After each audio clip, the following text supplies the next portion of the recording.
Everybody get ready to cry. Here we go. Oh, God, what? What? Welcome back, Dodecadorks. We're the 12-sided guys. We have Matt as Pine, Hi. Scott as Roos, That's me. Jordan as Ebby, Salutations. Sabrina as Nari, Hey there. and me, Paul, as the giant crystal tech abomination that's about to ruin everybody's day. But more on that in a few minutes. If you're new here, you picked a weird place to start, but welcome anyway. Now go back to episode 1 and start there, or you will be thoroughly confused about what's happening. Side note, I actually have some friends with no role-playing background whatsoever, at least not the kind outside the bedroom, heyo, that tried to jump into the podcast after episode 40, and they politely told me that they were incredibly confused. So don't be like my idiot friends. Start at episode 1 and don't miss a minute of the story. Also, you can get even more content by becoming a patron at patreon.com/12sidedguys. You also might just get a gift from us to you. And if you heard about us from a friend, thank them for changing your life for the better, and then go tell your other friends about us. Anyway, if you ever tried to emulate your favorite Hyrule hero by attempting to catch a boomerang as it flew back to you and thoroughly destroyed your thumb in the process, then you are me. And this podcast is for you. It's the Crystal Codex, episode 82. I remember that.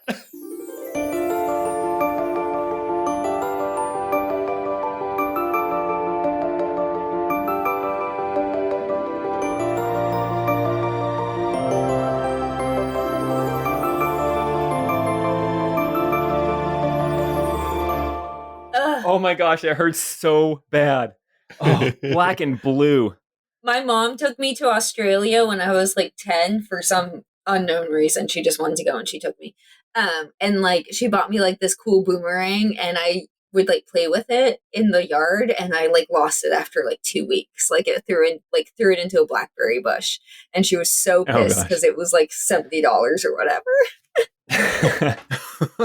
Yeah, like legit, aren't actual boomerangs meant to like hunt and kill animals with? Oh yeah. Well, and like the idea of them hitting something and then flying back to you so you can gather it like on Legend of Zelda is so ridiculous. But we got to the point where it would kind of come back to you, right?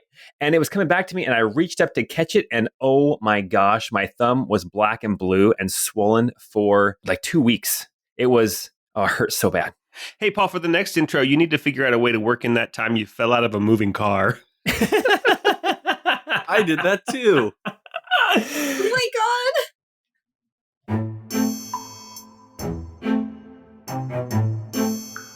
All right, as Nari and the boys and Sydney make their way through the Imperial facility, Pine approaches Sydney and says, "So, Sydney, do you want to hear some limericks?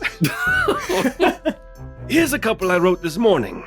On our airship, we travel the sky, over forests and mountaintops high, to wake Ebby's kind, information to find in a lab buried by a rock slide. A new bronze dagger Roos is sporting. Sporting is a word the kids use nowadays. It means wearing in a fashionable manner, I believe. Let me start again. A new bronze dagger Roos is sporting.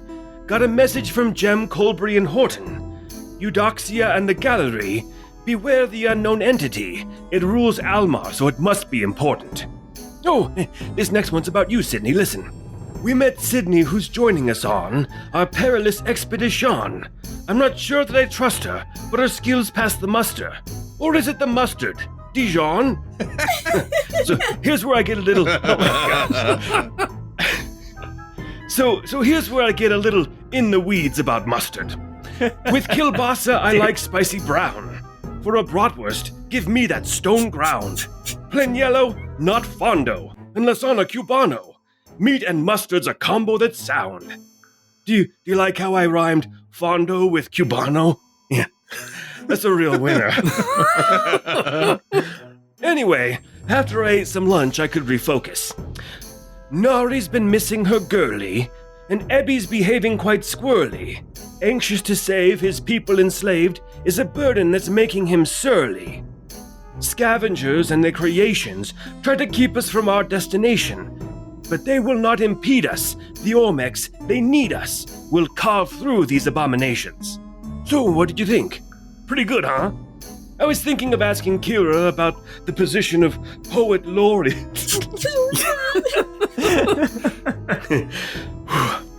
I was thinking of asking I was thinking of asking Kira about the position of Poet Laureate when we return to... What? You think we should be quiet because who knows what might be waiting up ahead? Yeah, you're probably right. Don't worry.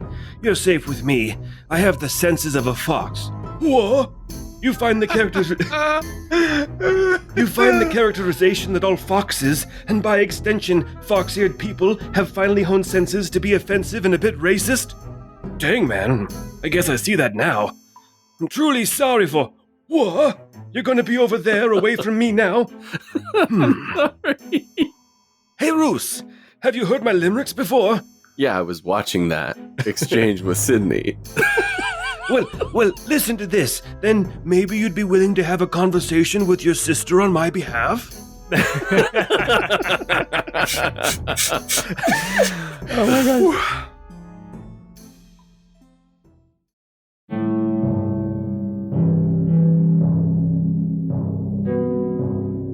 Well, welcome back to the Imperial facility that has been buried by a landslide 40 miles west of the city of Calta in the city-states of Rocolia on the world of Pavantis. Just so everybody knows, when Paul writes, addresses a letter in the return address, he always puts his state, country, and planet Earth.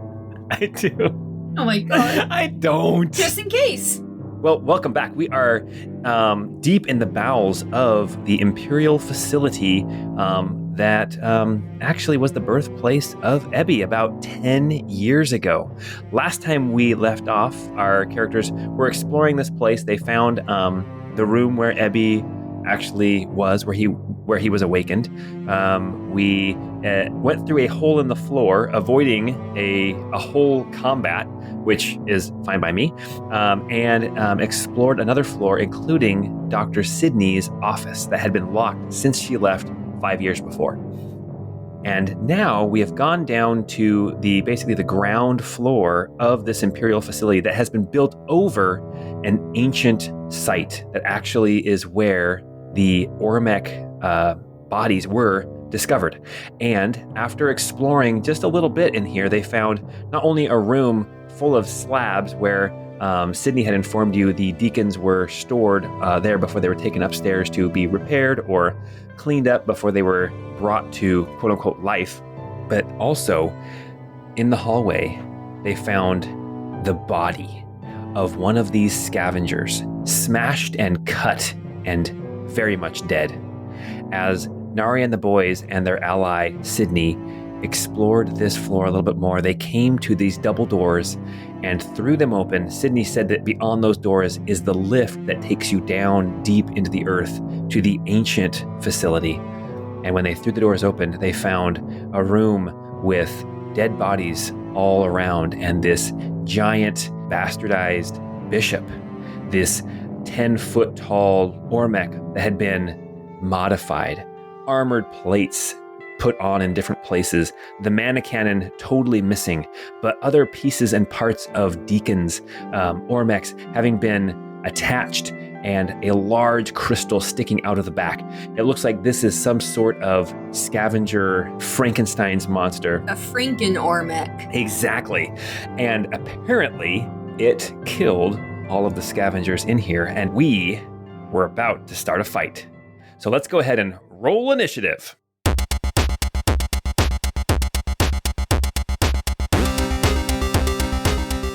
Nari rolled an 11. Oh yeah, I'll take that. Pine rolled a 22. Roos got a 16. And Ebby got a 10. All right. And Sydney got a 12. And we're going to call this beast, because I'll probably call it something. We're going to call this the failed experiment. Ooh. It rolled a 15. So here is where we are. In the middle of this room, you have this giant bishop with all these extra plates and claws and the crystal sticking out of its back. To the south, you have these two lifts that go down deep into the earth. There's a couple of wagons in here too that were used to transport the deacons back and forth. And our heroes, Nari and the boys, are up in the northeast corner, which is where the door is that opens up into this room. The room is about 40 feet by, looks like 40 feet. So not a super huge room. Pine starts initiative.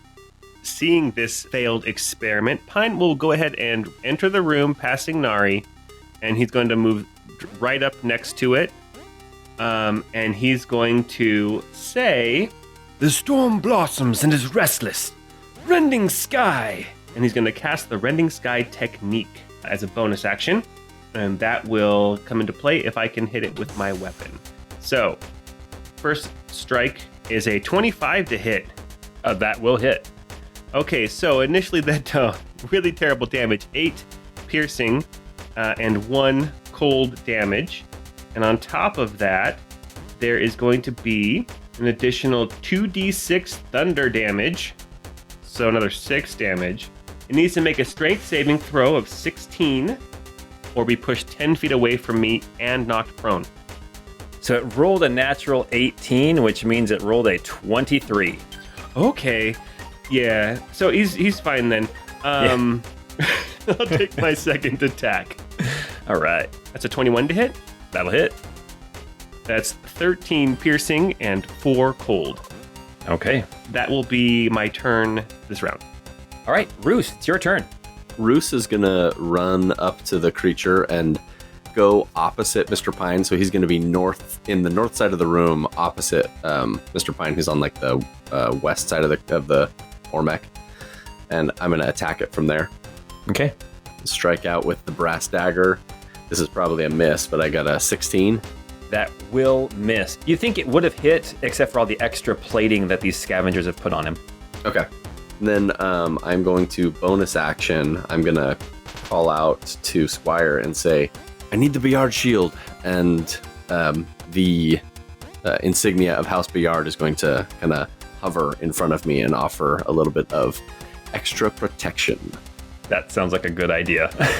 Ooh. While Roos is wielding that new dagger, Pine will look across at it and say, I guess it's brass, not bronze. I'll have to change my poem.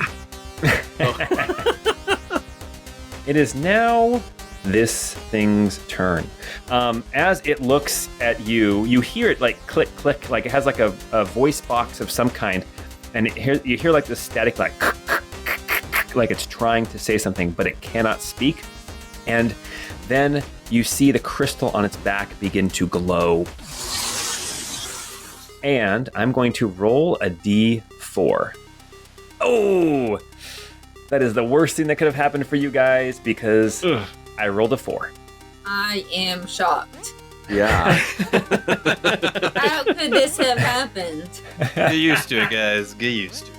The crystal starts to pulse. And as it pulses, you see around the room, just like there's like these little scatterings of like tech and things, you see the crystal like dust and things that are scattered from these smashed and old and obsolete tech. You see it start to rise up, and then it starts to form, and it forms into these small floating clusters of crystal, and 4 of them pop up around the room. So one pops up pretty close to Roos. Another one pops up a little bit to the side of the failed experiment. Another one pops up over kind of close to Pine, and then there's one pops up at the far south edge of the room. That is the bonus action. As an action, let's see. We are going to do a measurement. Okay, so... Get out of here, bud. Ebby, you are barely in range. No! So you remember when the bishops, when they would fire their mana cannons, they would like pound their fists into the ground, kind of like to stabilize themselves? This guy does the same thing. Boom! Boom! You can see that his fists have like extra claws and like hooks and things in them, and it actually like digs into the tile. And then his head, because he's kind of hunched over, his head kind of looks up straight in Nari and Ebby's direction, who are still in the hall.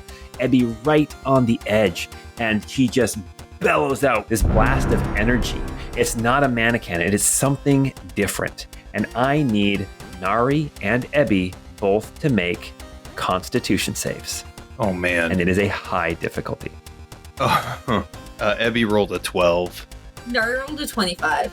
Nari, as this wave washes over you, you breathe it in, and it's not like a physical force. It's not like blasting you, like burning you or hitting you. It's like it almost gets into your brain and into your synapses, and you can feel it starting to shut you down a little bit, but you shake it off. And with your constitution, you manage to kind of like, I don't know, like I imagine you like stick one finger on one nostril and you do like a snot rocket and spit it out and you're fine. Just like I do with my depression.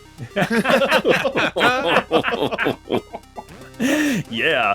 Ebby, not so much. Ebby, you are paralyzed Ooh. for 1 minute.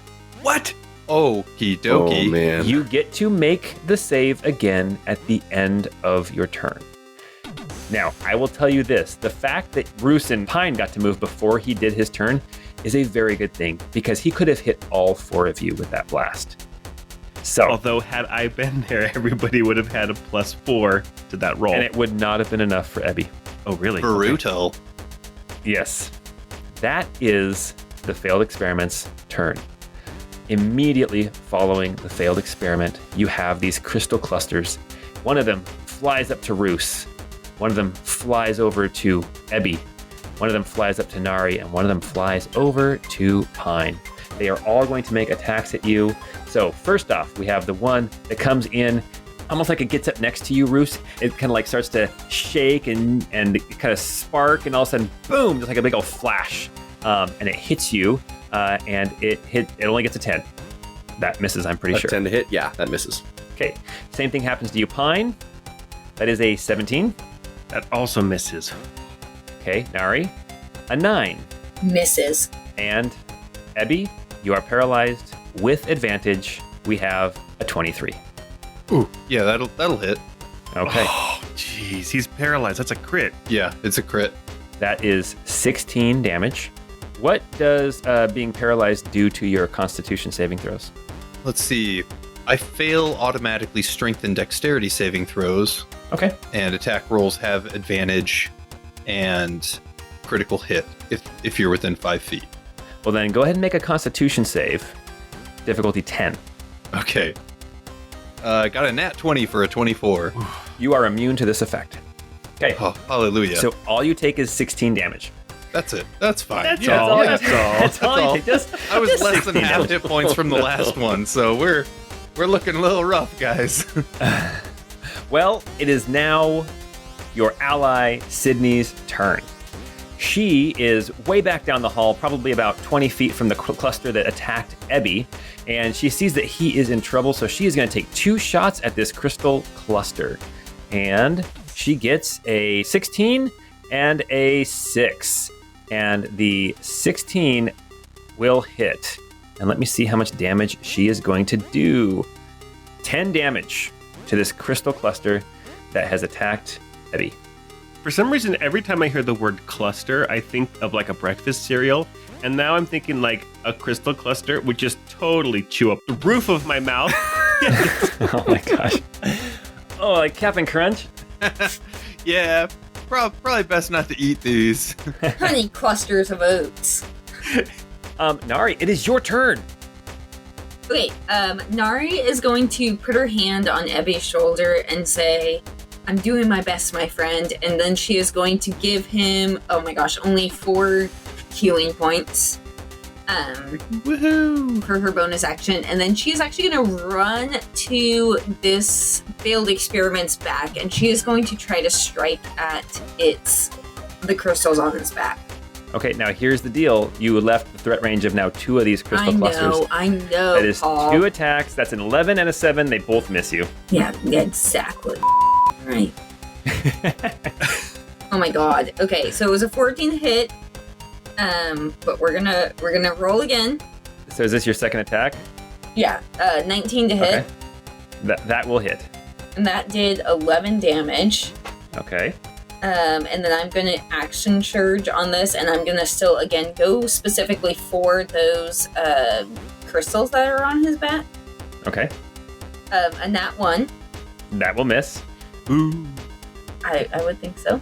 You know, in like 3.5 edition, I'd say, oh, you hit Pine, who's right next to you. Because I was a jerk. All right, 17 to hit.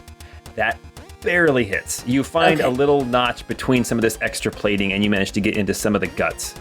All right, good vibes. 16 damage. Oh, wow. Okay. All right. And then could I use like a disarming attack to try to like get those crystals off of him? You know what? Okay, so let's see. You've been attacking the crystals every time. You've done a total of 27 damage to the crystal, correct? Yeah. Why don't you go ahead and do the disarming attack, add the extra whatever D8 it is. So that would be an extra 4 damage.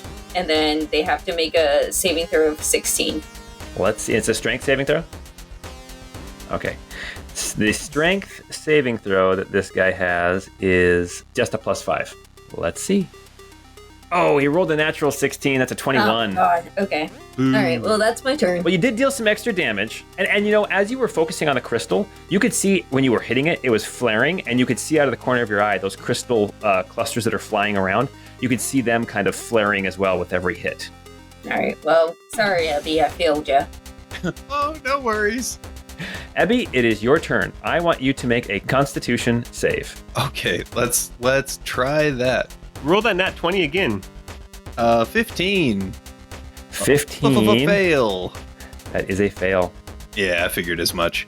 So the only thing I think I can do, because I can't move and I can't speak, but I have my Verdant Light ability, which it's not a spell, so it doesn't have verbal or somatic, and it's just as a bonus action, I can heal somebody within 60 feet. Okay. So I might, if that's okay with you, I might use that to try to heal myself for a 1d6. Yeah, now, I got a question for you about the Verdant Light. Can you only do 1d6 at a time, or can you burn them all at the same time? Only 1d6. A Okay. max of 1d6. I think it might scale with the modifier, Okay. which in this case is using charisma, and I've only got a +1 on my charisma right now. Oh, gotcha. Okay. Yeah, give yourself some hit points. All right. 5 hit points. Hey, that's pretty good. Slowly but surely. I'm like just a crumpled mess over here. All right. Well, that brings us to the end of the first round and back to the top of the initiative with Pine. Pine, you have a crystal floating kind of cloud to the south of you. You are facing off against this 10-foot tall failed experiment. Nari is there assisting you. You can see Roos on the other side of him. You guys are trying to bring this guy down. You guys have done a total of 69 damage to him so far. Nice. Okay, so seeing the crystals flare and seeing the other entities, the crystal clouds, flare, I feel like they're connected to the crystals on his back. So if we bring him down, we can bring down the crystal clouds. But I also want to get over there and help Evie, so I am torn. Ugh. I mean, I gave him a solid 4 hit points, so I don't know why he would need more help. And he gave himself 5 too, so it means he's doing pretty good. Yeah, oh yeah, Dude, I'm doing fine. great right Yeah. now. He's thriving. I'm just taking a nap. It's cool. Just remember, I as the DM do not want to know how many hit points anybody has. Don't tell me. I don't know if we talked about that a year ago. That rule still applies. Okay, well, Pine is going to leave the threat range, drawing 2 attacks. One from the crystal. That is going to be a 17. That misses. And oh my gosh. Oh, I'm no longer immune to critical hits. You did this on purpose, Paul. Oh, you saw that roll. Natural 20 from the failed experiment. Oh, this is going to be bad. I had to get new armor. Oh my gosh. That's already 38 damage. Already 38 damage. What do you mean? So that was a 19 for the 3d8 damage. So multiply that by 2. That is a stellar damage roll right there. That's 38. Are you kidding? It's a crit, dude. Are you down? That would be my total hit points on that crit. Is a 76, right? No. No, 38 It's 38. after being doubled. Oh, jeez. Thank goodness. Yeah. Okay, I'm still up. Oh yeah. No, don't worry though. We have more damage coming. Okay. That's just the 3d8. There's also 3d10 necrotic. Whoa! That's another 32 damage. Yeah, dude, I'm down. I'm down. That is 70 damage. Technically, it is 75 damage. Well, my total is 76. So that would have taken me down to 1 hit point if I was full. But I wasn't because we fought already. Pine drops. Oof. Yikes. Bruce, you see Mr. Pine go down as this failed experiment reaches over and clobbers him. Well, that is not ideal. Go for the crystals. Roos is going to reach into his pocket and he's going to grab Gigi and he's going to say, Gigi, bring one of our potions out to Mr. Pine. And I'm going to do Gigi's potion delivery service. So Mr. Pine gets 7 points of healing. Your eyes flutter open. Doing fine. Doing fine. Stop complaining. And then I'm going to strike out at the crystals on the failed experiment with my dagger Okay. for an 18 to hit. That will hit. Okay, so 6 radiant, 10 precision for 16 damage. Does he count as undead because he's doing necrotic damage? He's kind of a Frankenstein. Technically, yes. Oh, really? Because then it would do an additional 4, so it would have been 20 damage. Oh, Because it does extra damage against undead. so this is an Ormex. This is like an undead Warforged. So Okay. yeah. So I mean, it's technically a construct or an undead. So Okay. So 6 radiant, 4 extra for him being undead, and then 10 precision for 20 damage. okay. Yay! Something to our favor. Okay. That is a total of 91. Let me see here. Oh, so close. To being bloodied. And that's my turn. All right. It is now the failed experiment's turn. The failed experiment can't do its paralyzing spray thing again. And it's already summoned its crystal shards. So now it's clobbering time. All right. We have 2 attacks coming. One is coming at Roos, and one is coming at Nari. Roos, you got hit for 26. Nari was a 12. That hits. Okay, here we go, Roos. Oh my gosh. That is 42 damage. Okay, I'm going to have Mr. Squire half that. Okay. So 21 damage. Wow. Clutch, man. Oh my gosh, that could have been so bad. Oh, this is so bad. Shut up. It's still bad. That, like, even halving that's almost half of my health. Squire MVP over there. Oh yeah, he's the only reason I am useful at all. Could you please not forget Gigi? Oh, Gigi's MVP too. She just brought Oh, yeah. Mr. I Pine mean- back.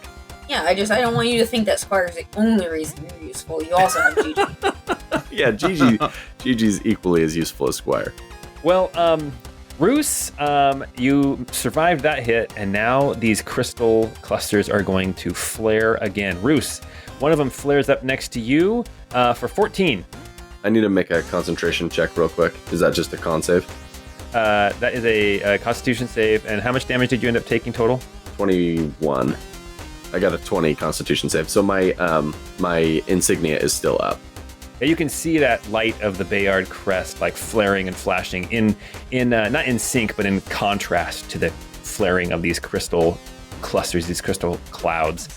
Now, Nari, flaring up at you. That's going to be a 22. That will do it. That is going to be then total of 13 damage. I need a Constitution save, difficulty 10. All right, I rolled an 18. You are fine. All right. But you did take 18 damage. Heck. No, sorry, 13 damage. 13 damage. All right, Mr. Pine, this has advantage against you because you are prone, but it will not be an auto crit because you are not paralyzed. 20? That will hit. I'm down again. Okay. No way I'm surviving this. 5.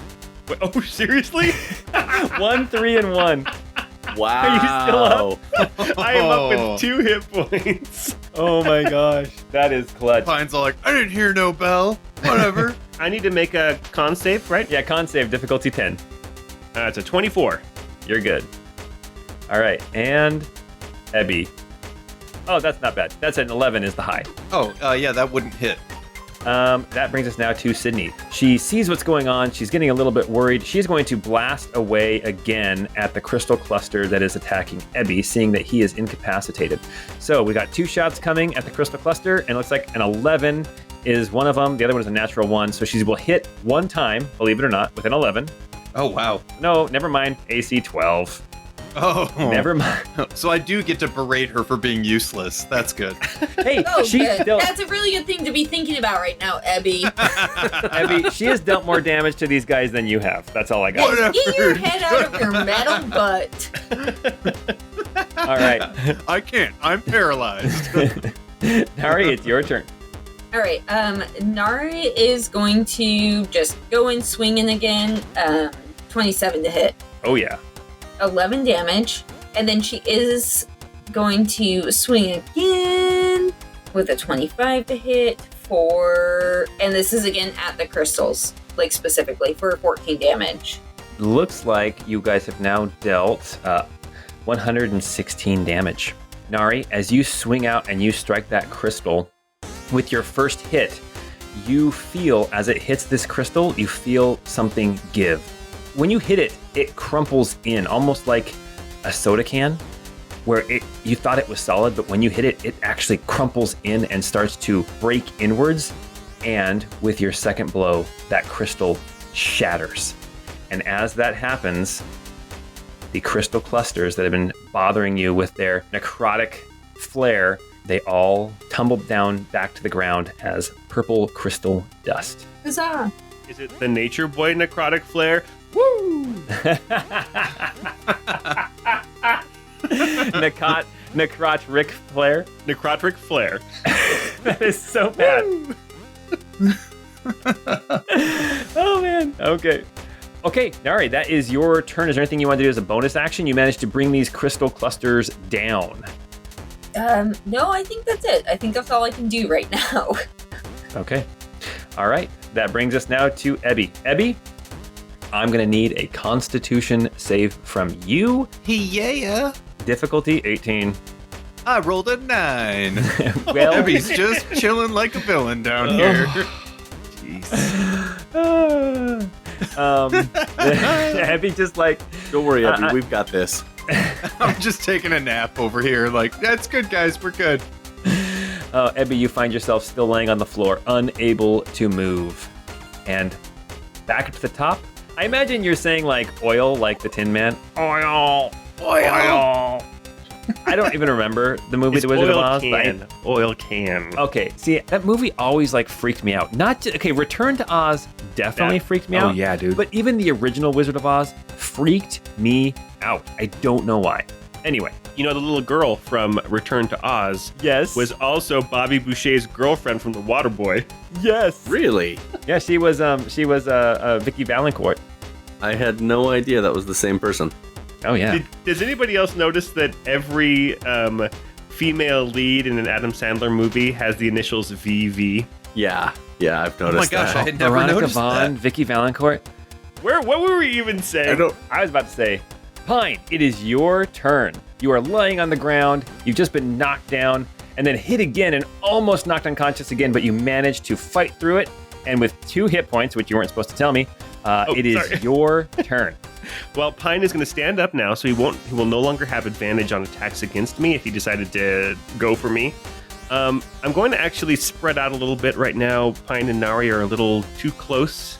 I'm afraid of some kind of AoE coming from him, so I'm going to move around and basically be on the south side of him. So now we have him surrounded. Roos is on the north, Nari is on the east, and Pine is on the south. And I'm going to, you know what? We'll do it live. Anyway, I'm going to take a couple attacks with my sword. Perfect. The first is a 16. No, the first is a 26 to hit. Does that hit? That will hit. Okay. So that's 9 piercing, 5 cold, and I will say, Unleash with precision, Swordmaster's Fury. and I'll do a level 2. And since you have just told me that technically he is undead, I get to roll extra dice. Oh gosh, why did I open my mouth? I mean, he's a construct. Yeah. It'll be 4d8 damage. So, 9 piercing, 5 cold, and an additional 24 damage. Oh my gosh, that's huge. And I'm not done. Yeah, you can see like bits and pieces of like all this extra metal that's been attached to him starting to fall, and and flake off. Okay, I'm going to take another attack. That was my last level 2 spell slot, by the way. I'm going to do, let's see, that's a 19 to hit. That'll hit. That is 8 piercing, 2 cold. And let's go ahead and throw on, you know what? I have 2 level 3 slots. I'll use one of them. Unleash with precision, Swordmaster's Fury. That's 5d8 now. So it's an additional 31 damage. Whoa, holy damage, Pine. Oh my gosh. Pine, you get up off the ground after being knocked unconscious, and then coming to, something flared up, you had to go see your doctor. Proctologist.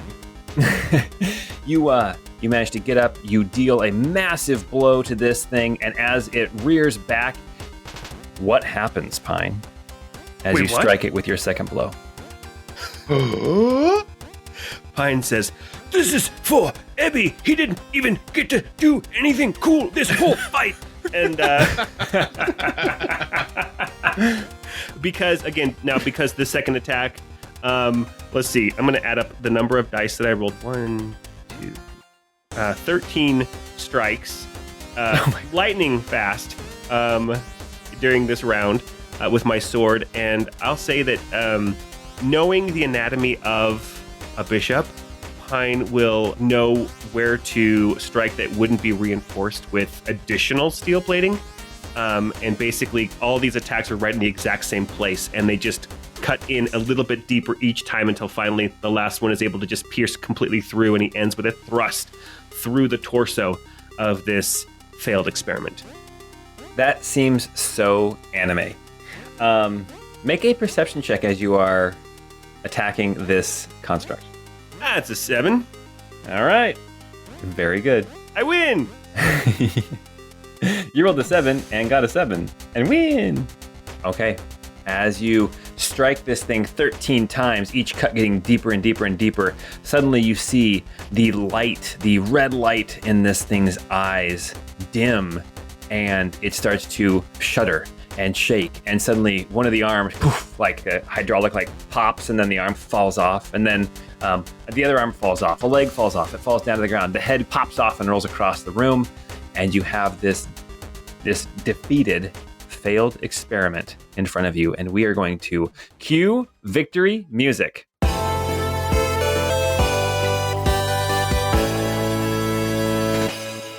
Ooh. Jeez. That was brutal. You guys are lucky, because when I rolled this thing's initiative and it was a 15, I thought, oh, there's a very good chance that only one person will get to move before this guy, and we're gonna have 3 paralyzed players. So, as it is, we only paralyzed Ebby. That was nuts. Pine is going to rush over to help Ebby. And Sydney is there as well. So they're helping you. Ebby, you can wait the minute, or you can keep rolling if you want to just to pop up earlier, and you can do it with advantage now. Come on. And with a plus 4. 13. And 20. Hey, there we go. Oh, there you go. So after a few seconds, you manage to shake it off. As you're laying there, all of a sudden, your body just naturally expresses that spray that got on you, and it comes out of all of your joints like a little puff of like smoke. Do I fart out the bad from the paralytic? You totally do. Hey, Ebby gets 10 hit points back from my commander's morale. Oh, hallelujah. I think you might need more of that than me, though, Pine. Oh, don't worry. I'm already touching myself and giving me some too. Ooh. Yeah, you might want to go in the corner or at least step away while you're doing that. Wait, you don't like this? You know, Roos, if there's one thing we can count on, it's that Pine will touch himself when he needs to. This is true. Oh, gosh. You like it. Roos is going to reach into his pack and uncork a healing potion and drink it. Okay. Nice. I thought you reach into his... Never mind. No, for 9 health. It might Nice. behoove us to do at least a short rest here for a little while. I agree. I could definitely go for a rest. Sydney's like, I'm doing fine. I don't know what's wrong with you guys. Sydney is actually, she comes over as you guys are kind of talking and discussing and like patching each other up and everything. And she starts checking out this failed experiment, kind of sifting through, looking at the different parts and things.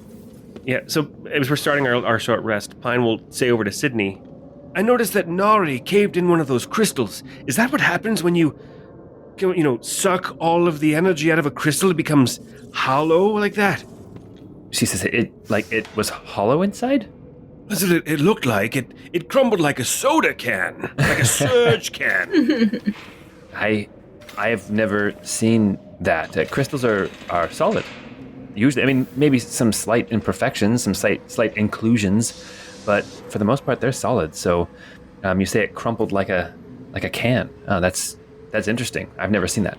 Nari, is that what happened? I mean, I may have been unconscious at that point. Yeah, I mean, I hit it several times, but the last time I hit it seemed to have less substance to it. Huh, that's odd. Almost like it was, I don't know. That's strange. Well, I don't want to be morbid here, but maybe we separate the parts that fell apart so it doesn't, reassemble itself while we're resting. Well, I would be interested to see if they actually inserted a crystalline matrix in here of some sort. If there is a soul, perhaps trapped inside of this thing. Are you saying that we should dissect it? Well, I mean, yes, it's just a metal husk at this point. It's the soul that's probably the most important part, and that's going to be found within. Hey, Evie, why don't you make an investigation check? Ebby rolled a 10 on investigation, so not great. Why don't you roll it with advantage, because Sydney's helping you. Evie, she's kind of sifting through as well. Cool. I rolled a 5, so 10 it is. As you're sifting through, you can't find a crystalline matrix. And you even kind of explain to Sydney what it is you're looking for. And she's like, crystalline matrix? Oh, we didn't know what that was for. It didn't seem to do anything. And she starts looking through with you, and she can't find one either. For whatever it's worth, the crystalline matrix, I have a theory. I wonder, many of the Ormex that we awaken, oftentimes they have no power in them at all, and yet their soul still resides within the crystalline matrix. It makes me wonder if it's possible to salvage them and be able to at least transfer the soul into another construct. It's extreme. I have no idea if that would work at all, but it's just an idea that I've been thinking about. She's nodding as you're speaking, and she says, yes, that would explain why we couldn't detect anything. I mean, what is the substance of a soul? How do you measure that? We just thought it was a redundancy of some sort that wasn't used. We didn't know what it was. That very well could work. I could see that working. Pine looks at the bottom of his shoe, and I'll say, well, I can measure my soul. Ha!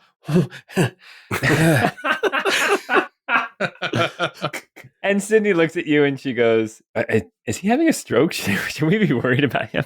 Yeah, we have no idea what a surge can is, but we just let him talk. To be honest, Dr. Sydney, he might be having a stroke. It's a legitimate possibility. We have no idea. He did get hit pretty hard. He is of that age, if you know what I mean. I definitely have a concussion. I mean, that's a given. Roos is going to, while they're investigating the Ormec, Roos is going to look for anything of value or of note on the corpses of the scavengers.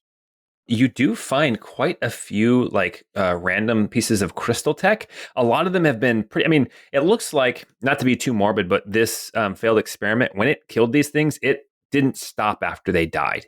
And a lot of the stuff on them is crushed to smithereens. So you see weapons and things like swords and hammers and things that are busted. And so you do find some tech on them, but it's crushed to the point where the only thing salvageable would be crystal. And there's still quite a bit of it. It looks like you find about 112 gold worth of small pieces of crystal from these different bodies. Okay. There you go, Roos. That'll pay you back for the gambling the other day. No, I think we're fine. We can split this. And I love how Roos is literally doing all the work, and Pine's like, there you go, you can have it all. I have a concussion. Roos will divide that up between us. Okay. That actually does divide evenly. Wow. It's 28 apiece. Yeah. All right. Woot. And Sydney doesn't get any. Okay, well, you guys can go ahead and burn hit dice. You guys can keep talking if you want to. That's fine, whatever. But go ahead and burn whatever hit dice you want to get some hit points back. And then don't forget that the short rest skills that you have that refresh after a short rest Yeah, after we do the short rest, well, Ebby wants to ask the group, I know that we've been resting already for a little while. It would take another hour, but would you all be okay with waiting another hour so I could resummon Amarok? I mean, I can only see how he could be helpful at this point. I think that makes sense. Yeah, oh yeah, definitely. Most definitely, yes. Okay, I appreciate it. I know we've been down in this place for too long as it is, but I feel like I could use the help. So I'll take the hour to kind of reconnect and meditate and resummon Amarok. Fantastic. I used all my hit dice and only got back 34 hit points. Oh my gosh. 9d10, I got 34. Oh my gosh. It's okay, I got your back, fam. Yeah. If I don't get paralyzed instantly. Exactly. I'd give you some of my resting hit die, but I can't share them. Sorry. No, it's you know what? It's completely fine. I'll be okay. Well, take a minute to rest. I'll poke my head around this room and see what I can't figure out while you guys are sitting down. Ebby, as you are summoning Amarok, and then Amarok appears, what does that look like? Like, what does Amarok say? Like, what's the feeling as Amarok appears? What's going on with Ebby as that happens? So Ebby kind of sits on the floor, kind of cross-legged, and is kind of... He can't close his eyes or anything, so it looks like he's just staring off into space, but it's kind of like a meditative trance that he has to enter into. And as time progresses, there's kind of this greenish energy and glow that starts to kind of emanate from like Ebby's chest, and it kind of goes down into the ground and kind of forms this greenish circle of kind of ethereal light. As the spell progresses, that greenish light kind of shifts from beneath Ebby to a spot in front of him, just like 3 or 4 feet in front of him. And as it begins to finally reach its culmination or its climax, that green light begins to kind of materialize or kind of seep up through the ground into a single point. And that light forms the body, and then in an instant, it's, Amarok is there in full flesh, with his body and everything, and he's right there. And what does Amarok say? Like, what's Amarok's mood as he appears? His voice is a little bit rough, when he is actually spoken, and he holds himself in high honor, but he shows quite a bit of affection to Ebby. So the moment he appears in his form, he kind of stretches, extends wings and shakes himself down, and then moves forward and clambers up onto Ebby's shoulder. And with the summoning, that kind of the telepathic link has been recreated, and so the exchange between them is kind of just between them. But basically it comes down to like Amarok saying like, I was worried about you, when the connection was severed, I was worried that you would lose control. What's Nari doing? I think Nari is kind of following behind Sydney, and like, it's not so much that she doesn't trust her, but she's a little bit curious about what she's doing specifically, and also wants to make sure that she's not doing anything that they don't notice. Why don't you make an insight check as you watch Sydney kind of, she spends pretty much this whole hour or hour and a half, whatever it ends up taking, filtering through this failed experiment. All right, Nari got a 17 for insight. As you watch her kind of from a distance, you see that it looks like she's organizing. And as she's got like 3 or 4 different piles. And as you watch, you realize that she is taking the different pieces of the different bodies that made this construct, and she's separating them out as best she can into their individual components. Nari will kind of come up to her and say, do you think we can salvage these Ormex? As you come and talk to her, she kind of looks surprised, and she looks up at you. Oh, no, I think they're long gone, but I feel... She looks around for Ebby. At this point, Ebby, I think, is still summoning Amarok. And so she sees that he's busy, and she says, No, I just feel that this abomination, this creature was, well, it wasn't that far off from what we were doing. And knowing what I know now, I can't stand to see how close I came to this. Class act. Nari will kind of put her hand on Sydney's shoulder and say, in a whisper, like, again, kind of making sure Abby can't hear, and say, there was no way you could have known. Ignorance can make a monster out of anyone. Even me. And she starts sorting out through the pieces again.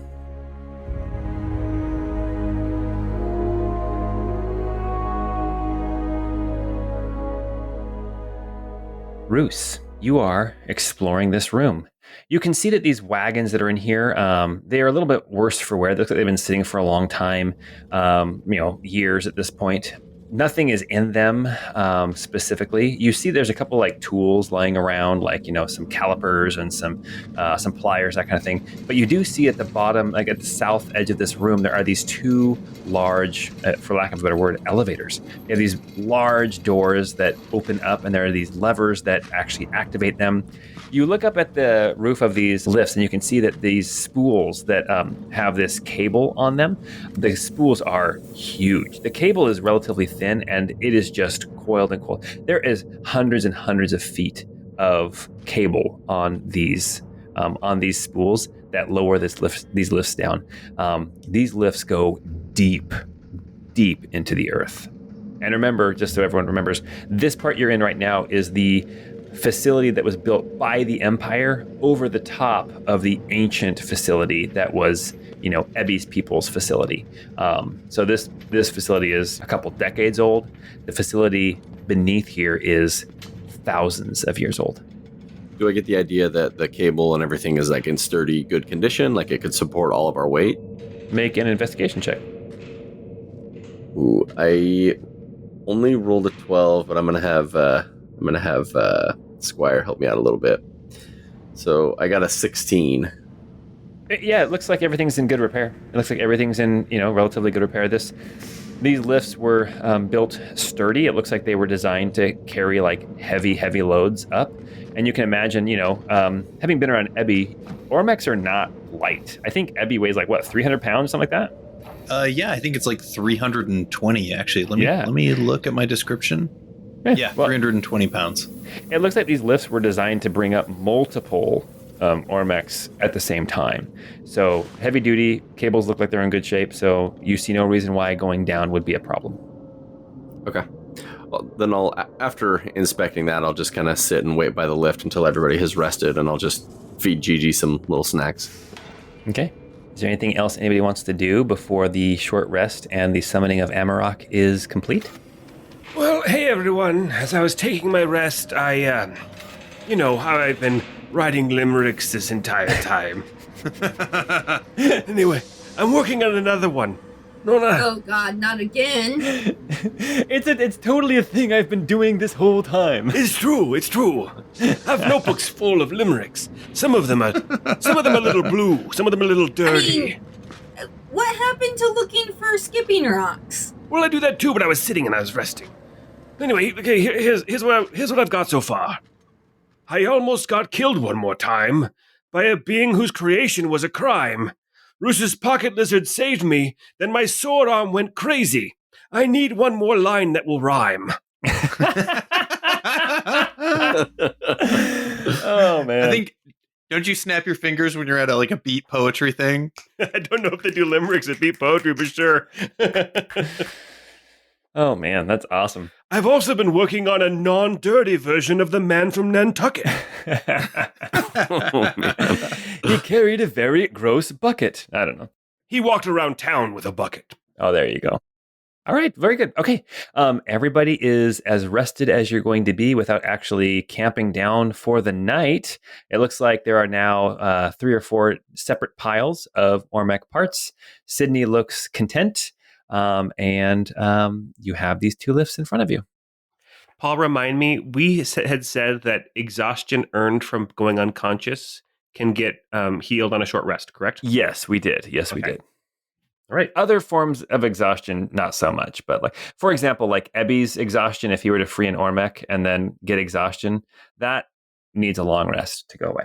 Hey, that's fine, because Paul, basically, you are God to us in this game. So you get to kind of set those rules, man. Hey, there's not enough worshiping. Do I need to smite you more? No, dude, I'm counting rosary as we speak. Okay. If you could make me feel more guilty about just existing. He's like, ask and ye shall receive. All right. Okay, well, very good. You guys are here in this room, and you have these lifts. Looks like that's the only way to go.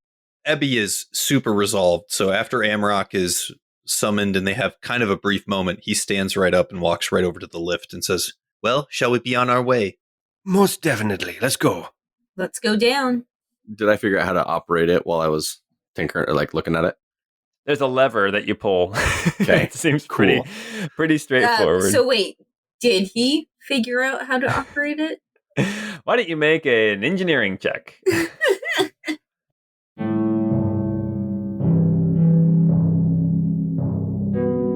You all load up into one of these lifts. As you pull the door closed, Bruce pulls the lever, but it's a lever that goes forward and back, and he pushes it to the side, and he can't figure it out. So then Sydney has to come over and pull it.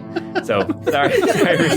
You couldn't figure it out. You're like trying to wobble it back side to side, and she just pulls it It's towards you. coming And loose. You're doing it, Roos. It's coming loose.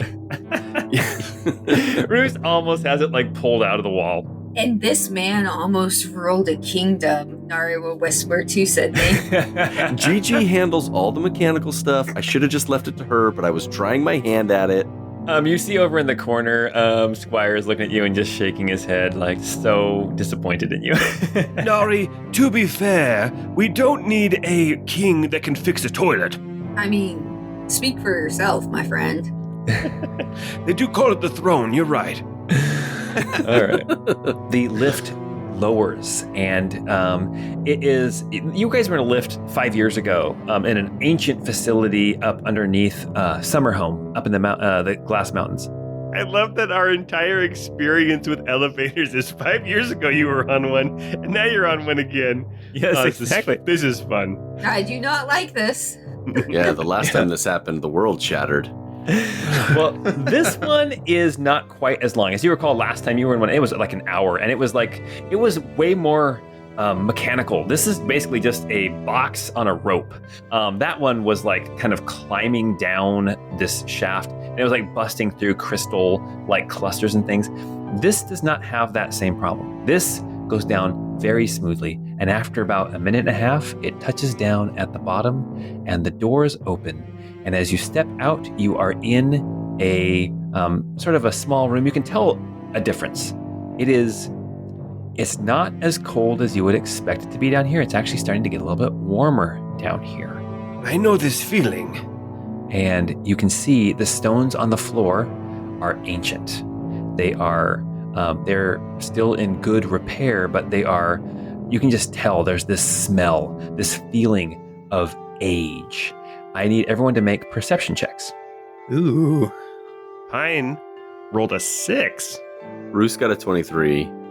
Ebby got a 21. And, oh my gosh, Nari got a 17. Okay. With the Pine can't tell. He's probably like sitting in the back going, I once rode a lift into darkness. I don't know. So I'm trying to come up with another limerick about riding an elevator. But the rest of you, as you step out of this elevator, you come out into this room where both elevators actually come down to the same room. And then there's a hallway that heads to the south. And you can hear coming from that hallway the sound of, at this point, you guys have been around it enough. You hear the sound of machinery. And you can hear that it's coming like grinding and humming, that sort of thing. You can hear it coming up from the hallway to the south. Yeah, Ebby steps out of the elevator and just kind of he is not as cautious as he was up above in the Imperial facility. Ebby, you take 2 steps out, and I imagine you start walking down the hall, and as soon as you do, you hear a voice in the back of your head, and it says, "To be back after so long." And you recognize Niam's voice. Ebby, maybe we should be a little bit more stealthy, my friend. We don't know if these are friends or foes at this moment. I mean, you might be right. I get the sense that we're okay down here, but Whatever created that abomination up above might have found this place pretty easily. oh, of that I think you are probably correct, actually. We can proceed with caution. I suppose that's probably wise. As you start to head down this hallway that heads to the south, you can see about, 20 feet down the hall, there is a branch that heads to the east. And you also see that straight ahead, the hall continues down to what looks like what was once a doorway, but has since been busted open. You can only imagine it was probably the scavengers that have knocked these doors out of their track. These are the same kind of doors that you guys saw way back in that ancient facility underneath Lord Moshe's shrine in like episode, 4? 5? Yeah, 4 or 5. They have been busted out of their track. You can see on the other side, it looks like what was once an elegant, richly appointed office. The floor is tiled. You can see there is just barely the remains of a wooden desk and chair. You can also see on the floor, it looks like tiling. And in the tile, kind of in the center of the room, there are colors: red, orange, yellow, green, light blue, dark blue, purple, and white in a square around a central point where the desk sits. I've seen that pattern before. Yeah, it's been a long time since we've seen that pattern. Ebby, you hear a voice when you say that, and it says, "A long time indeed. I haven't been down here for a long time." Ebby's going to walk down to that room and just kind of investigate around and look over the objects in there. Okay. As you guys are going down, Roos will stay at that corner intersection and just keep an eye down the other hall to make sure that nothing comes at the party from that direction. Nari's going to keep an eye on Ebby just to make sure he doesn't do anything too emotional. What are you saying, Sabrina? As men do. How dare you? I can't believe you would imply such a thing. Well, Ebby, as you're standing here in this old office, you hear Niam's voice again. And you're kind of looking around, looking through some things. It looks like what wasn't broken or taken by the Empire has since been shattered and destroyed by the scavengers who have been down here. You can see on one wall what looks like the very faded, very desiccated, and just kind of crumbling ruins of a painting. And as you glance at that, you hear a voice that says, "I remember that. I remember when that was painted." Is this you, Niam? He replies and he says, "Do you remember this?" I don't seem to recall. Ebby, there is something very familiar about this. And yet there is something familiar about all of this.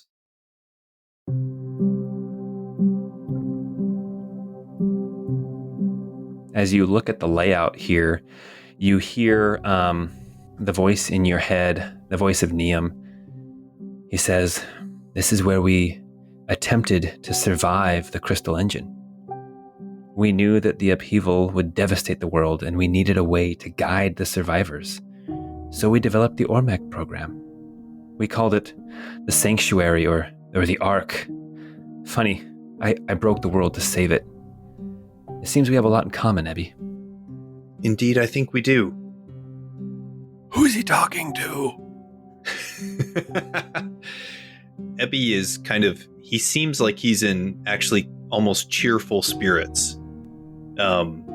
He turns from this room and he's like, "Well, should we be heading deeper in? Let's go this way." He's probably talking to that Nolan guy. Oh, yes, Nolan. That's a I funny. love his films. Ebby, as you turn your back on the desk, I know that you are like, you're happy. You're like, there's a familiar feeling here. As you turn your back on that room and on that desk, you feel a little sense of loss turning your back on that room.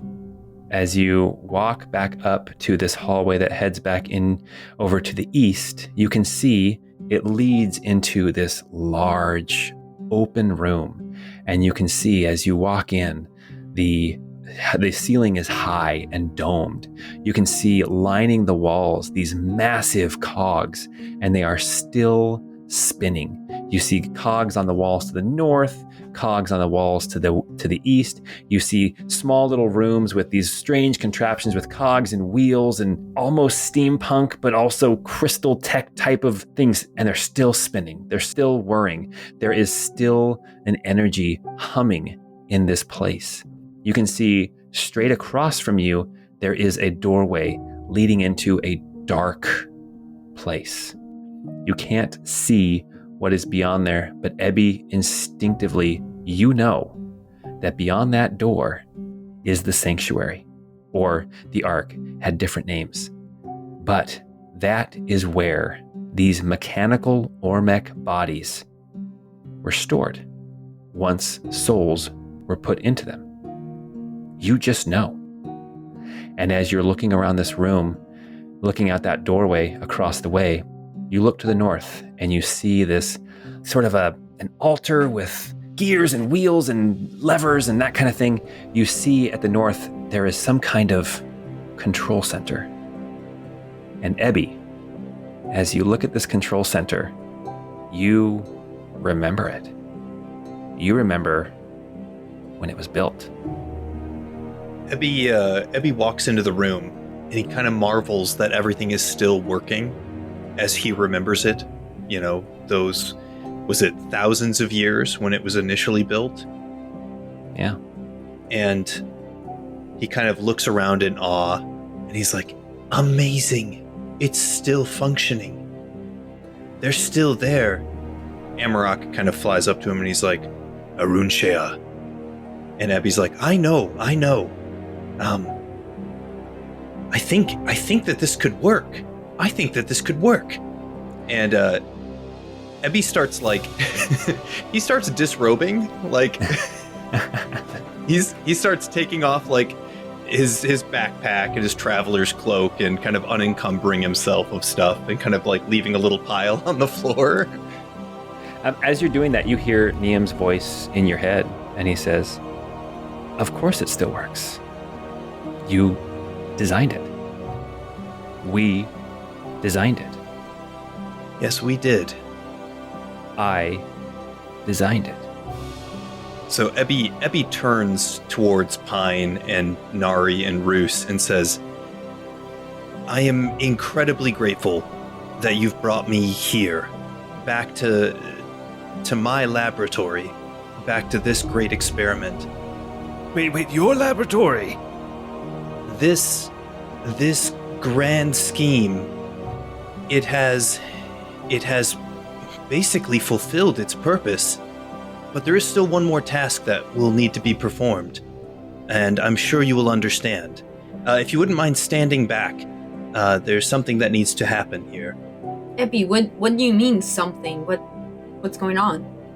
Yeah, you're making me a little nervous, you're pal. walking very quickly towards that pedestal, and I am feeling very uncomfortable right now. Ebby goes up to the pedestal. He turns around, and he kind of looks at you all, and he's like, the greatest honor of my life has been to fight alongside of you.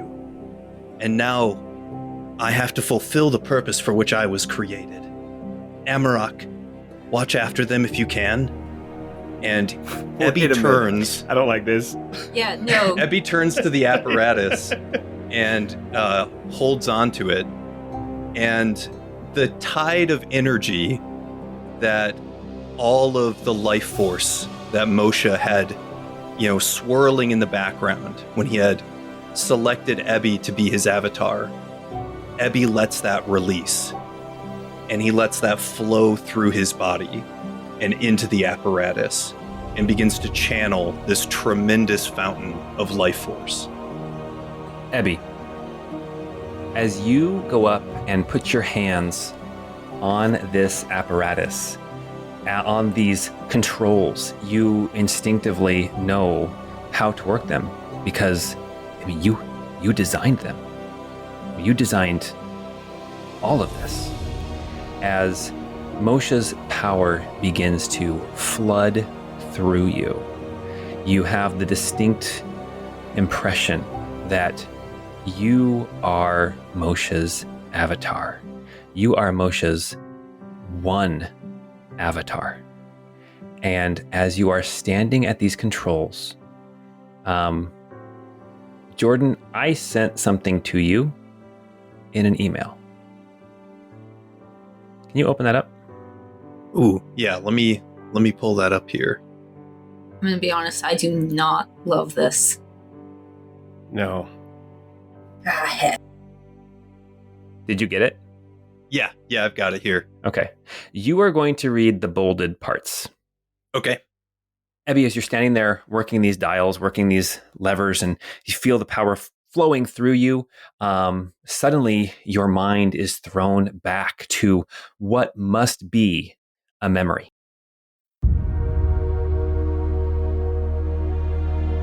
Sitting around a table in a posh restaurant, conversing over a very nice meal, Niam recounts the latest news.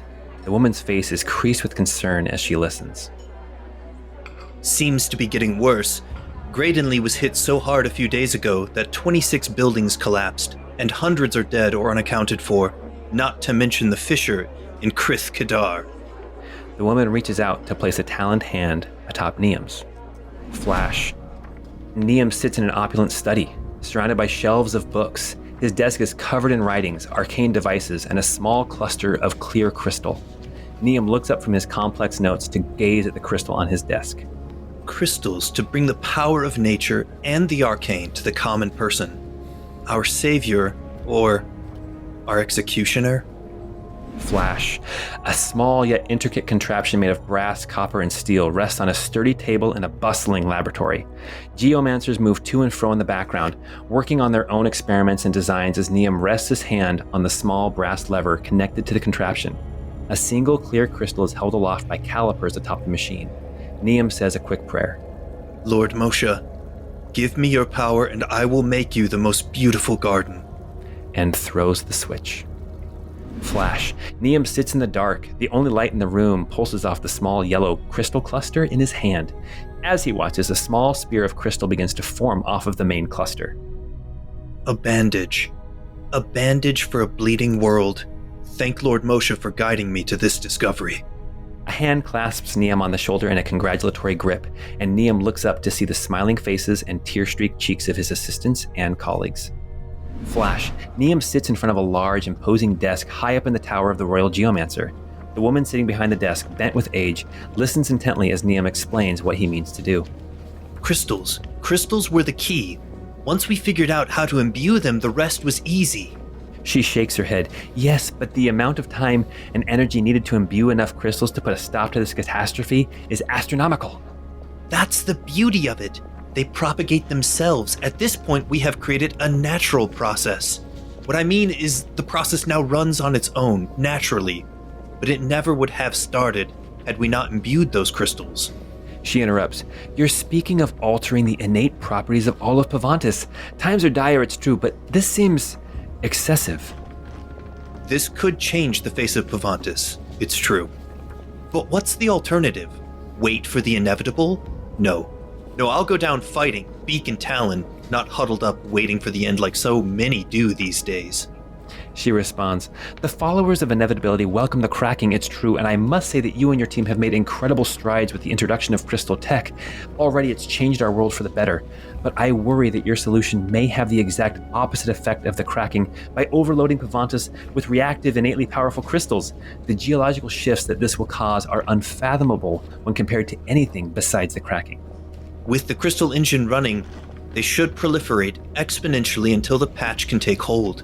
Then, if the calculations are correct, the crystal propagation will reach equilibrium and Pavantis will be whole, shaken and bloodied, but whole. Sorry, you just said butthole. Butthole. No, you said bloodied butthole. Bloodied butthole. Oh, yikes. Sounds like me after Taco Bell. Hi-oh. The Royal Geomancer ponders Niam's words for a few moments, then slowly nods in agreement. Flash. Niam, in the middle of a tense exchange, stands beside a circular table in a newly retrofitted conference hall, complete with crystal lamps hanging overhead that bathe everything in a gentle orange glow. On the table, surrounded by government officials, lies a circular disc made up of 8 triangular sectors, each of a different color.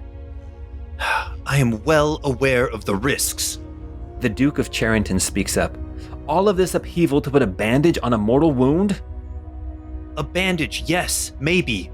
But as long as the bandage is left in place, the wounds will stay closed. Another speaks up, the Baroness of Highhelm. And this disc, this key, will tear that bandage off, reopening the wound? I understand the need for a failsafe in case your calculations were wrong, but if this cult gets a hold of this disc, it could undo all in a single stroke. And that is why we hide it. A third voice speaks up, this time the young Baron of Galgadar. And what if there's nothing to be done against the cracking? What if your bandage just makes the inevitable worse? Well, if your only argument is inevitability, then I think my case has already been won. We control our destinies, not some higher concept of the inevitable that so many seem to spout off about of late. The alternative is to do nothing. And I cannot just sit by and do nothing. I can't. The arrayed officials glance around the room at each other, some looking nervous, others reticent, a few excited. At the opposite end of the table from Niam, the king finally speaks up. Very well, Niam Seladar, our new royal geomancer. You have my blessing and the support of this entire council. I understand you're working on some way to give us the best chance of surviving the upheaval your bandage is sure to cause. I look forward to seeing your research into... He looks down at a piece of paper in front of him. Ormex. Flash. Niam sits at home across the table from his wife as he explains the small box in between them. No, not capture. Hold. Protect. House one's consciousness. It will all be by choice. No one will be forced. This crystalline matrix seems dangerous. What if it never turns on? What if someone goes into it and then they're trapped because the power is cut or something? Will you be able to guarantee each individual's safety? Yes. Before it's implemented, I will make sure there are proper safeties in place. It will be so secure, not even the lords and ladies will be able to use it to their ends, nor this angel of inevitability. Niam's wife, Shendra, locks eyes with him, nods, and says, Then I'll do it.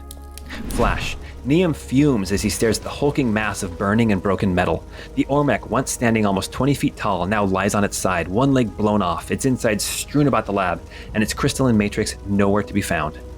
Sabotage? How? 2 months worth of work gone.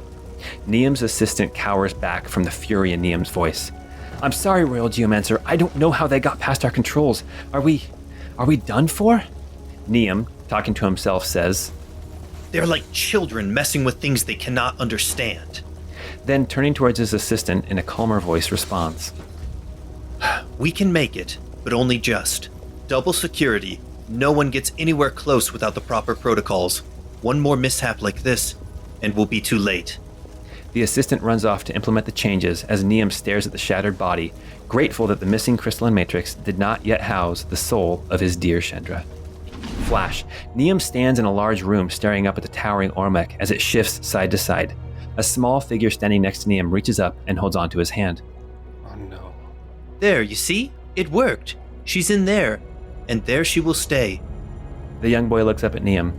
And she'll protect it? She'll keep it away from the cult? Of course she will. She's probably more committed to this than you and me put together. She'll keep it safe, trust me, and trust her. But she's not going to get to sleep like the rest of us. Is she strong enough? Well, you know better than I do. But we can both agree that as of today, the die has been cast. We cannot turn back now, for better or for worse. This is it. Niam reaches down to touch the young boy's cheek. This will work. Today we have saved Pavantis. The boy turns towards the towering Ormec that is his mother, and tentatively at first, then breaking into a run, rushes her and hugs one giant shining copper and brass leg. Flash, the young son of Arniam and Shendra Seladar, lies on a table under a clear glass canopy, tears flowing freely down his cheeks. There. Don't be sad.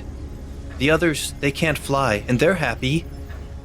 So I'll be just like a human or elf or something? But all they do is walk. I want to soar. I know. Walking is not flying, and it will be difficult knowing what we've lost. But if we're right, then this is the best way to ensure that we will even be around to walk. Niam puts his hands on the glass and gazes down into the sun. Sleep now, my dear one. Wipe your tears and sleep. When you awake, this nightmare will be over. You may not fly again, my son, but you'll run, you'll laugh, and you'll live. The boy's eyes close. Niam begins to weep, overcome with the realization that this is the last time he will ever see his son again. Flash. The room shakes and shudders as Niam stands at a control panel, the same control panel that Ebby stands at now. Pushing buttons and turning knobs with haste, a tall figure stands next to the doorway leading to the vault known as the Ark, and the one still unoccupied table and glass canopy. Now! Do it! Get in there so I can start the countdown! The tall figure stands unmoving, then quickly rushes forward and grabs Niam in a tight bear hug. Niam is dragged toward the waiting table. What are you doing? Let me go! This is for you, not me. I have to start the process before the sword and shield are overrun. The figure answers in a deep baritone. I stand a better chance of getting through the mayhem than you. Besides, the world will need your brains if it hopes to rebuild. The survivors will need your guidance. The figure bodily slams Niam down onto the table, knocking the wind from him, then quickly closes the canopy on the staggered Niam. After regaining his voice, Niam shouts, It's not your place to be the sacrifice. It is my responsibility. You've already sacrificed enough. Sleep and wake to the world you saved. I'll get to the engine, I'll flip the switch, and I'll be the sacrifice this world needs to survive. Niam, his body beginning to drift as consciousness leaves him, haltingly says, You bastard! You beautiful, brave bastard! I'll make sure the world knows your name.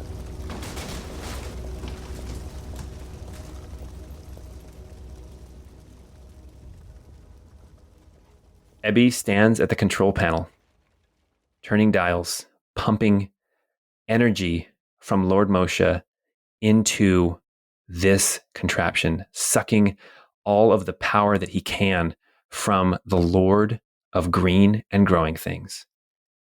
And that's where we're going to stop for tonight. All right, guys. Well, thank you for joining us on this adventure. It was a fun one. Oh my, fun. Yeah, that's a great word to describe it. Yeah, that's literally Jeez. what. It was a rough one.